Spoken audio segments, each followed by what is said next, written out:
Seems like a long time ago when the now Chelsea owner Todd Boehly was suggesting, what about a North versus South All-Stars game? Well, it never actually came into being, but now something like it involving football legends is going to happen at the home of Charlton Athletic, the Valley, on June the 1st. Because it is indeed that. It's a North versus South fixture featuring some of the biggest names in football. Harry Redknapp will take charge of the South, and the team's captain for the North is none other than the legendary striker. He is the manager, not the captain. He is the manager, and he is Robbie Fowler, who I bumped into yesterday at Wembley. Robbie, good afternoon to you. Good afternoon, Jim. How are you, pal? I'm very well, Robbie. Thank you very much for joining us. So tell us more about this. North versus South, and you are managing the North. How did this come about? Well, it's been an idea. It's been maybe, in the idea of obviously the people who were organised it for maybe 15, 17 years now. So it's managed to come to fruition. There's going to be a game on the 1st. It's the day after the Champions League. So I think that there might be a few Liverpool representatives because they won't be at the Champions League game. So it'll be good. It'll be competitive. There'll be a little bit of rivalry. I think we over the years have always mentioned that North-South divide. So I think we can really have maybe a competition who really has got the best players and who the best side is. So it will be competitive. There's an element of fun involved in that as well. But Jim, I think when all players get together, and myself and Harry are tasked with maybe building a team and building a squad together to be ultra competitive. So it'll be a good game, a real competitive game. I get that. I mean, you will want to win as much as Harry will want to win. So you're managing the North. Can you let us into any of the secrets? Do you know who is going to be in your squad, Robbie? Can you give us a name or two? Yeah. I mean, look, the name I've got. I mean, the one name I've got is Steve McManaman, who's going to be my captain. So obviously, we're tasked with building these players. And look, the rule is we were told that there's no rule. So if you're like an overseas player, but you've represented a North or a South team, then you can play for one of those. So if you're Northern born but represented a Southern based team, then you can play for the South. So Harry's book's probably a little bit bigger than mine, so I think he'll probably have a little few more players to pick from. But look, we will get a team together. We have got a very, very good squad of Northern players who've maybe not long retired, and the competitive edge will certainly be there. I like the sounds of it. Martin's going to come in a second. I mean, this is going to be a regular thing from now on, I think, Robbie. It's not a one-off. No, that's the plan. So, look, this game is going to be at Charlton on the 1st of June.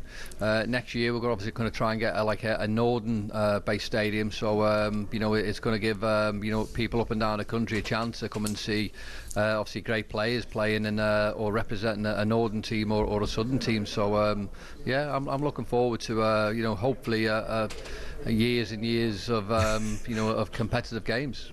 Sounds good, Martin. It does. The way I played against Robbie Fowler, he certainly wouldn't want me in his defence. Not at this age, anyway. As well, Robbie, I'm 10 years older than you. You could play for the North, mate. Do you know, I always enjoyed my time with you and Steve McManaman. Our England get-togethers. You two had toast, didn't you, with every meal?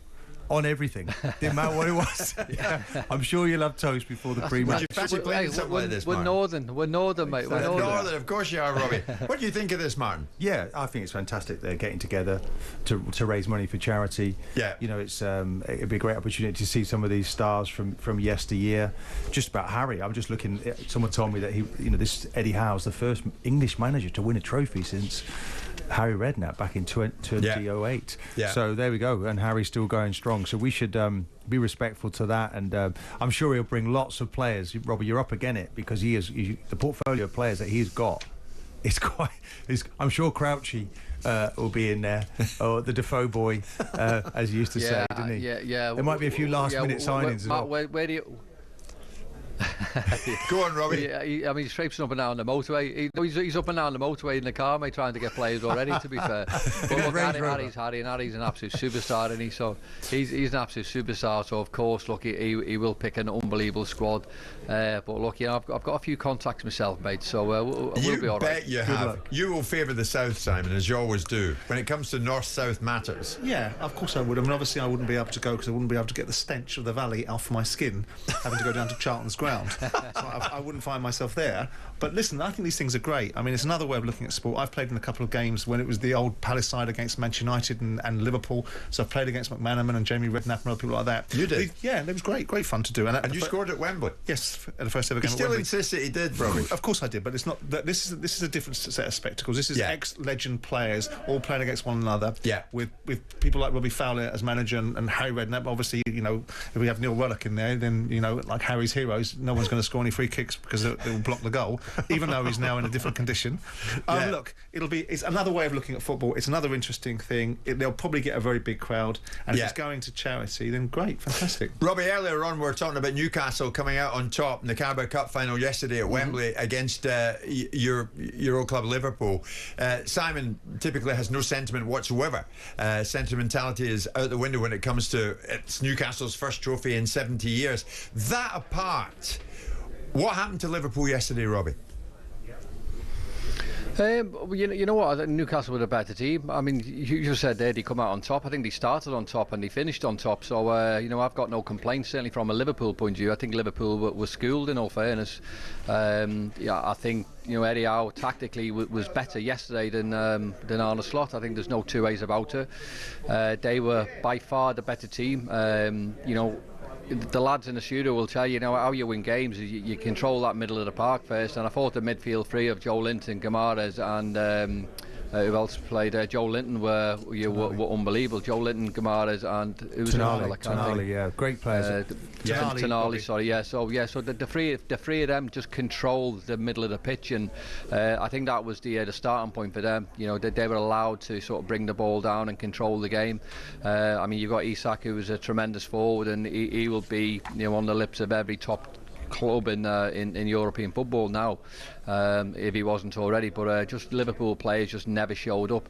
I mean, I'm reading reports that they wanted it more. I mean, I don't sort of buy into that. I think because Liverpool going into a game, of course they wanted it, but the players just didn't turn up. You know, so they did want it, but they just weren't allowed to sort of you know, get any sort of pattern into the game because Newcastle were better from the first whistle. Robbie, as a legend at the club as you were back in the day, are you now concerned that these three major signings have not actually put pen to paper coming to the end of the season? I know it looks like they win the Premier League, but there's going to be a huge loss surely to the group if they go. Yeah, no, absolutely. I think I think it's poor from you know, a club the size of Liverpool to sort of be in this position first and foremost. You know, that's obviously a different conversation.